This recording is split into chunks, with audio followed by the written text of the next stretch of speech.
A woman stands barefoot on the wet pavement outside the Fairmont Empress Hotel.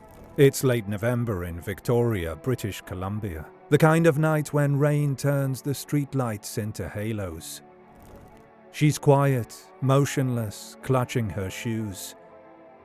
2 police officers speak with her for nearly an hour. Then, as calmly as she appeared, she walks away into the dark. Her name is Emma Fillipoff. She's 26 years old. No one has seen or heard from her since. In the days that follow, her van will be found downtown, packed with everything she owns. Her passport, journals, clothes, photographs, all left behind. Her family will arrive from across the country and find nothing. No witnesses, no trail, no explanation. Just a trace of a young woman who seemed to dissolve into the night. Over a decade later, Emma's disappearance remains one of Canada's most haunting mysteries. A story without an ending, where every new clue only deepens the uncertainty. What happened after she left those officers? Where did she go in the minutes that followed? To answer that, we have to start at the beginning, to retrace Emma's final days, moment by moment, and uncover what they reveal about the night she vanished. Welcome to Bad Things. Join us as we follow Emma Fillipoff's path through her last known hours and search for what most likely happened. Do you want to bring bad things with you wherever you go? Our episodes are now available as a podcast. Look us up on your favorite podcast app and listen to the most truth-seeking true crime podcast out there.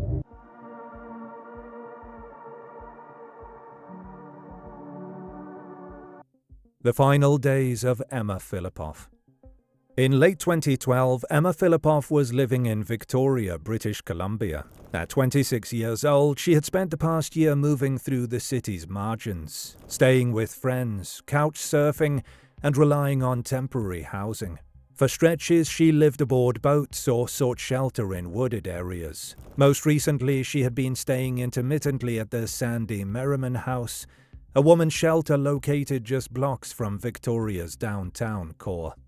Her lifestyle, by all accounts, was unconventional, but not chaotic. Friends described her as poetic, private, and deeply introspective. She loved the ocean, long walks, and writing in her journals. She worked seasonal jobs in cafes and harbourfront businesses, saving money when she could. She didn't drink or use drugs. But in the weeks before her disappearance, something shifted. November 2012. Staff at Sandy Merriman noticed changes in Emma's demeanour. She withdrew from other residents and began giving away personal items. One staff member later described her as increasingly paranoid. On at least one occasion, she reportedly spoke of inanimate objects, making noise, and needing to be removed. Others at the shelter saw her removing furniture and growing fearful of her surroundings.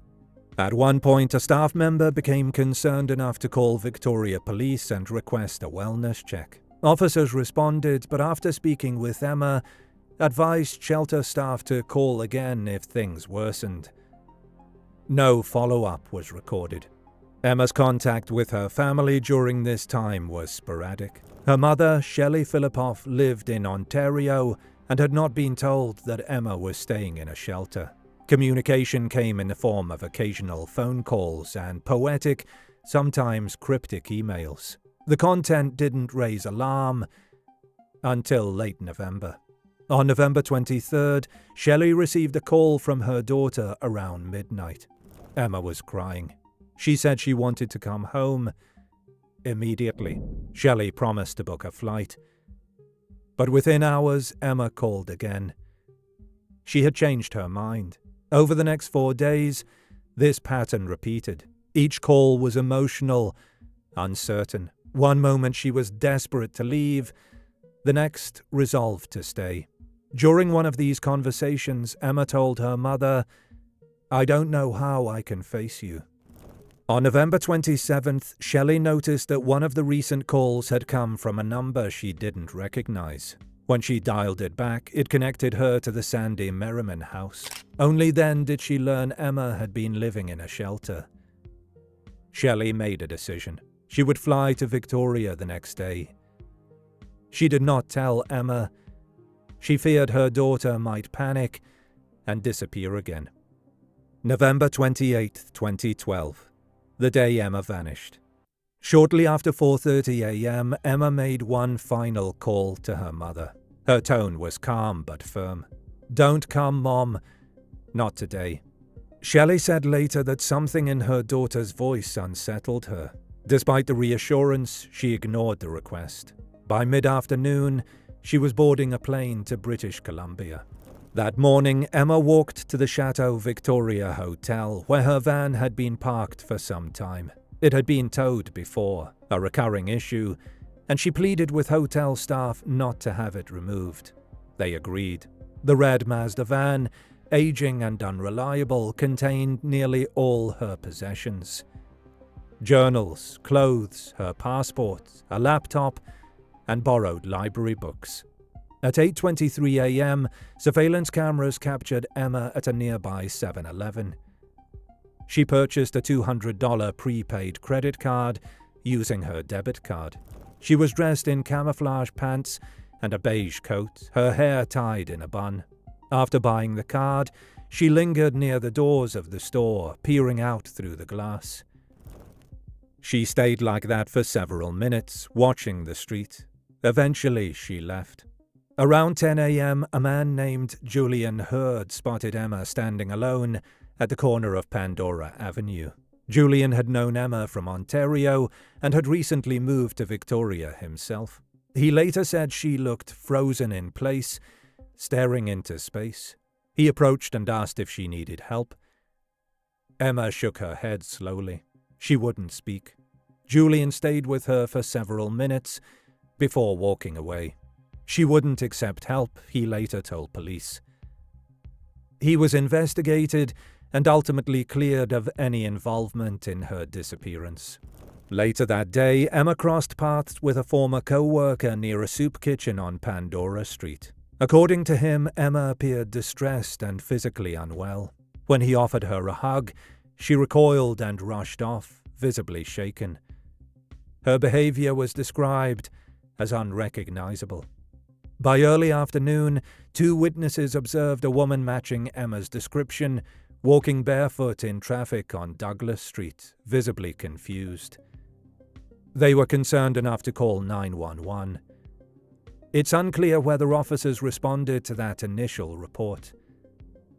Later, another witness claimed to see Emma walking downtown with an unidentified older man. That sighting remains unverified.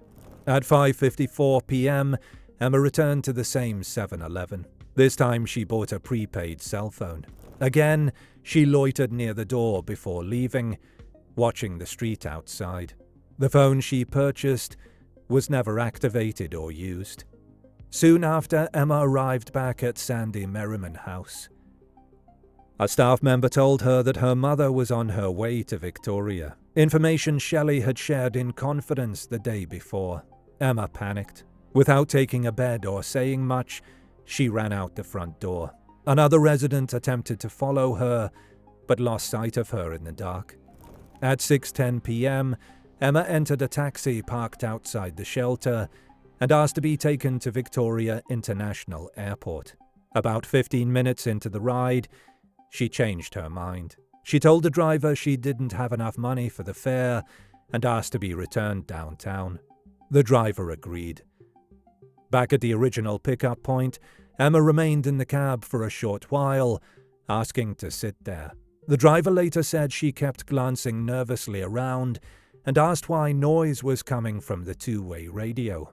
After a few minutes, she paid the fare using her debit card and exited the vehicle. Roughly 5 minutes later, Emma encountered a man named Dennis Key outside the Empress Hotel. She was barefoot, holding her shoes, and appeared lost. When he asked if she needed help, she asked, "Can you walk with me for a bit?" He agreed and the two walked together briefly before Emma asked to be alone. Concerned, Dennis stepped into a nearby building and called 911, reporting a woman in distress. He waited for police to arrive. At 7:17 p.m., two Victoria police officers made contact with Emma on the sidewalk in front of the hotel. They spoke with her for approximately 45 minutes. According to their reports, she was quiet, answered few questions, and resisted efforts to put on her shoes. She said she was just going for a walk and was on her way to meet a friend. After assessing the situation, the officers decided not to apprehend her. She didn't meet the legal threshold for detention under the Mental Health Act. By 8 p.m. they let her go. Emma walked away from the hotel and into the night. This remains the last confirmed sighting of her. At 11 p.m., Shelley Fillipoff's flight landed in Victoria. She rushed to the shelter, but found no trace of Emma.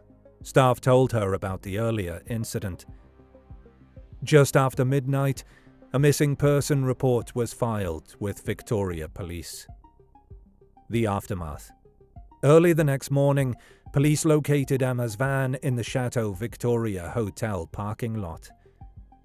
Her possessions were untouched. The prepaid cell phone she bought was never used. Her credit card and bank accounts remained dormant. Posters went up across the city. Search dogs were deployed. Dive teams scanned the harbour. There was no sign of Emma. 1 week later, on December 5th, a man attempted to use the $200 prepaid credit card Emma had purchased. He was located and questioned by police. He claimed to have found the card discarded on a roadside near the Galloping Goose Trail in Colwood, a town west of Victoria. He was cleared of involvement, but the detail placed Emma-related evidence outside the city centre for the first time. Unconfirmed sightings trickled in. Some claimed to see Emma in grocery stores, others near the waterfront. On December 2nd, a witness reported a strange encounter with a woman near the inner harbour. She asked them to repeat the name Emma Fillipoff 3 times. The report was never verified. Over the following months, the case remained open, but grew colder. Search efforts expanded to remote areas outside the city. Volunteers scoured beaches and wooded parks. A few tips placed Emma on Vancouver Island's highways. One store clerk in Vancouver remembered a young woman asking how to disappear off the grid. None of these leads were confirmed. Then, nearly 6 years later, in 2018, a man named William came forward with a story. Early on the morning of November 29, 2012, just hours after Emma was last seen, he believed he gave a ride to a woman matching her description. She was barefoot, soaking wet, and darting across the road in Esquimalt, a suburb adjacent to Victoria. He said she asked to be driven to Colwood to see a friend. He dropped her off near a gas station in View Royal. When she got out, she appeared agitated again and disappeared into the dark. This new detail sparked a renewed search effort in the fall of 2018. Canine teams and cadaver dogs combed through Thetis Lake Park, the Galloping Goose Trail, and nearby forest areas. Nothing was found. As of today, Emma Fillipoff remains missing. No physical evidence has ever been recovered beyond her van and the prepaid card. No confirmed sightings. No activity on her identity. Just a series of strange, disjointed moments and a single walk into the night that left everything behind.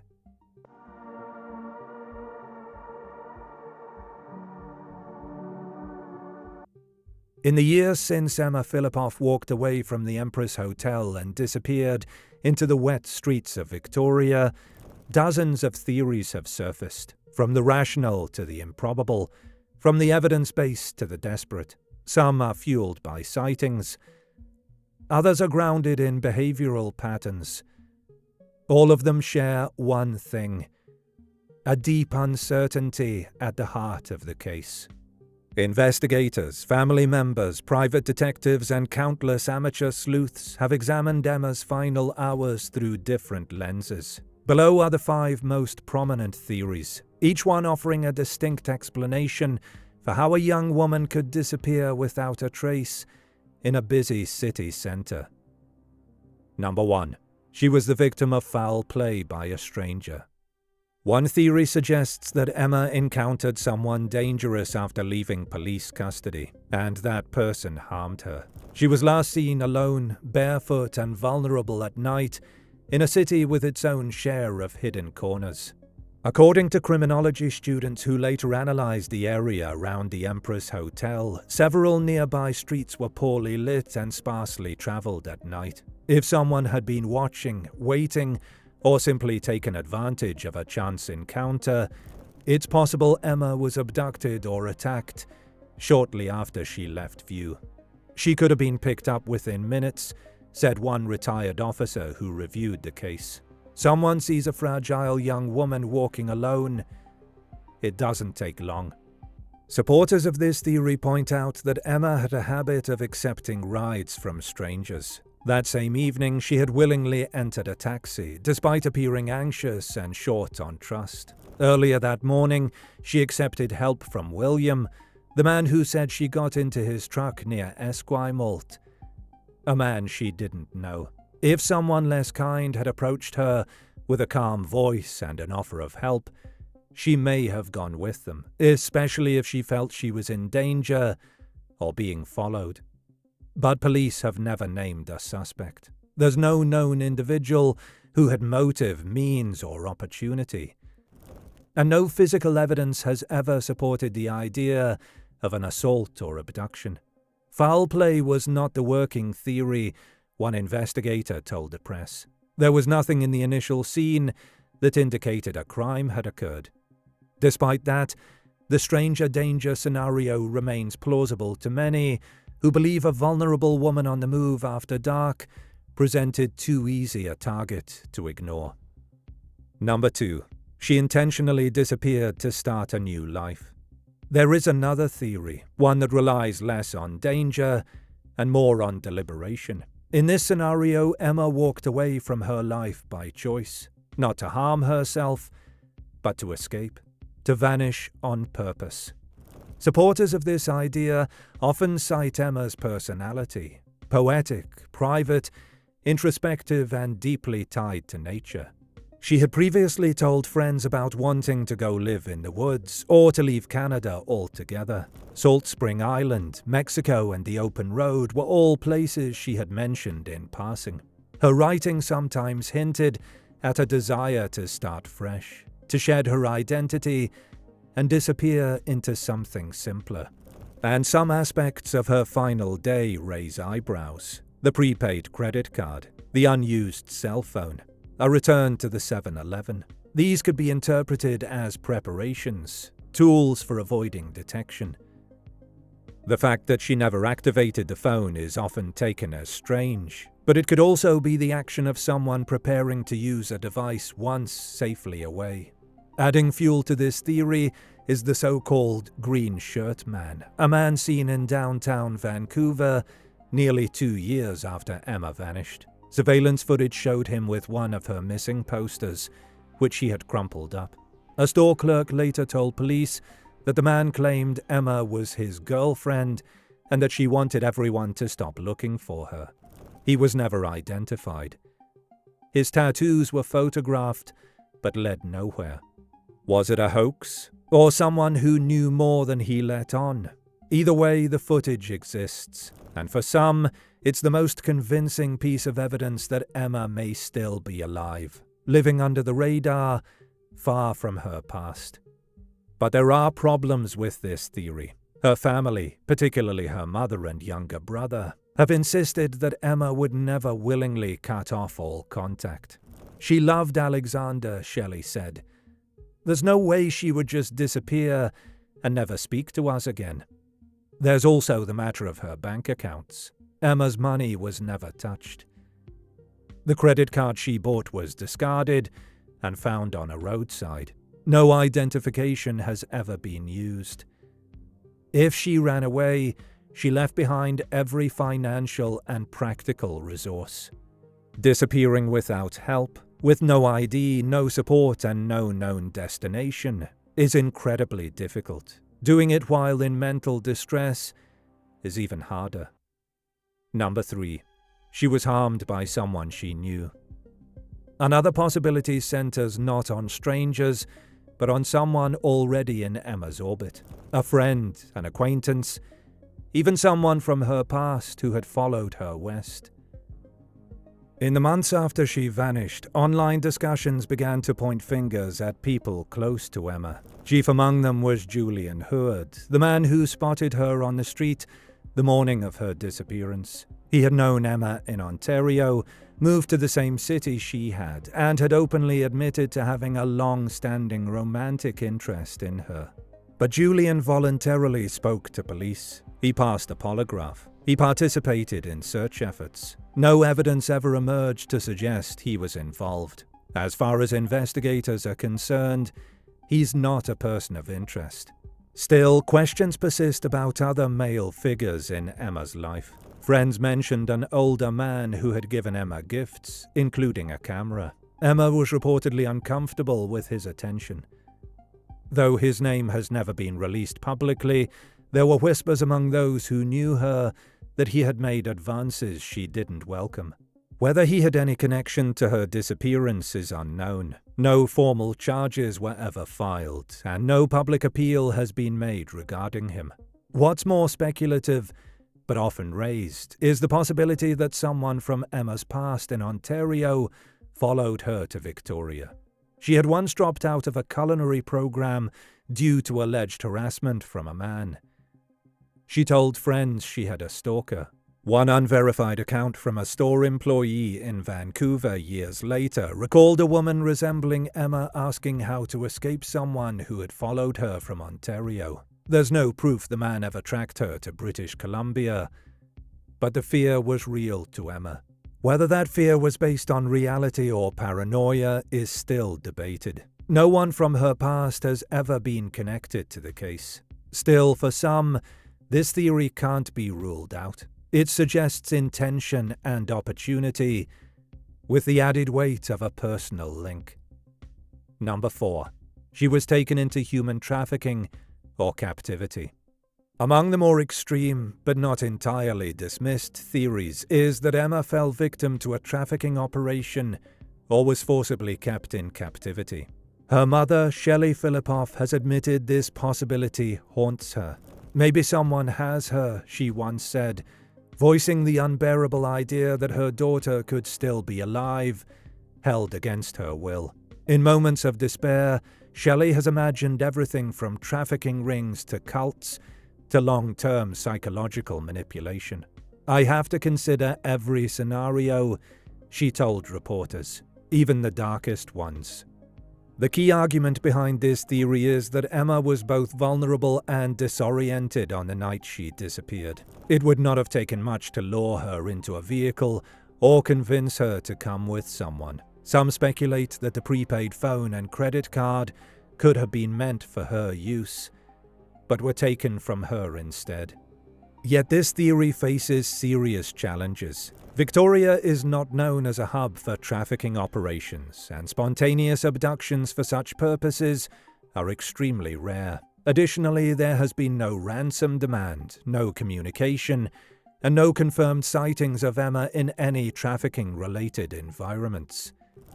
If she were held for exploitation or profit, it is unlikely that no trace of her would surface in over a decade.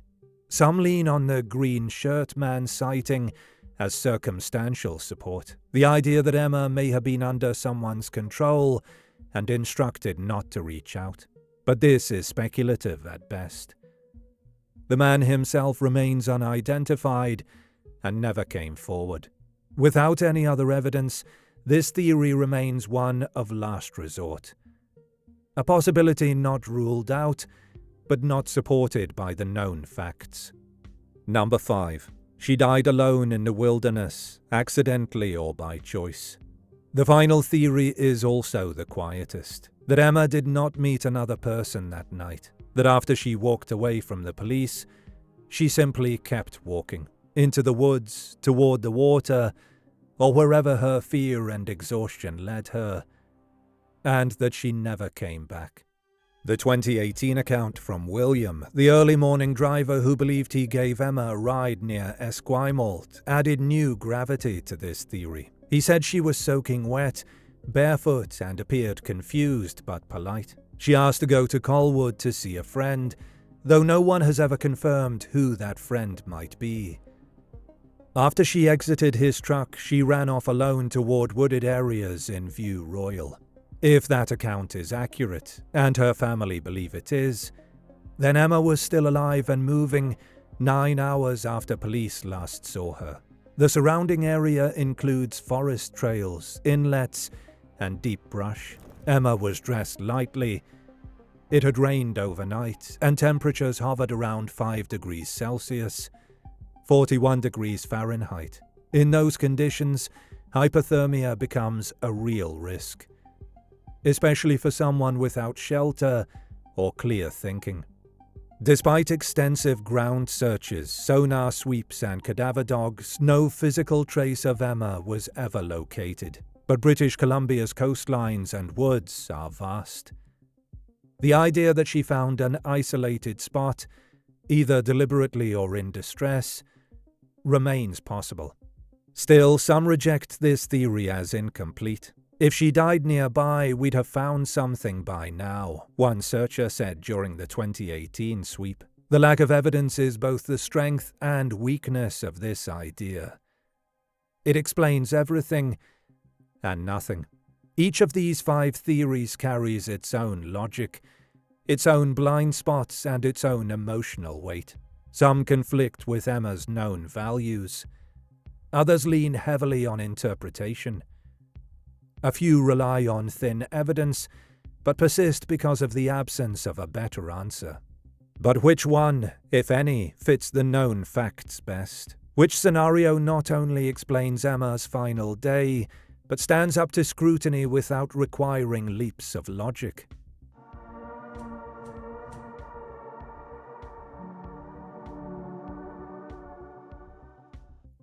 When all variables are stripped away, the unconfirmed sightings, the cryptic anecdotes, the swirling speculation, what remains is a pattern. And that pattern points to a young woman in visible psychological crisis, increasingly unable to navigate her own fear, unraveling in the hours before she vanished. No evidence of violence, no financial activity, no confirmed movement beyond a final sighting in the early hours of November 29th. Nothing except a deepening isolation and a steady loss of control. The most plausible explanation is also the least sensational. Emma Fillipoff likely died as a result of her mental health crisis, either by unintentional exposure or by a deliberate act, somewhere in the hours after she walked away from police.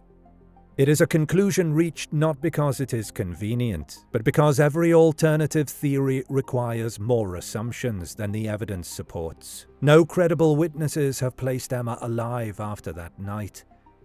None of the many reported sightings over the years have ever been verified, and despite extensive investigation, authorities have found no indication of foul play.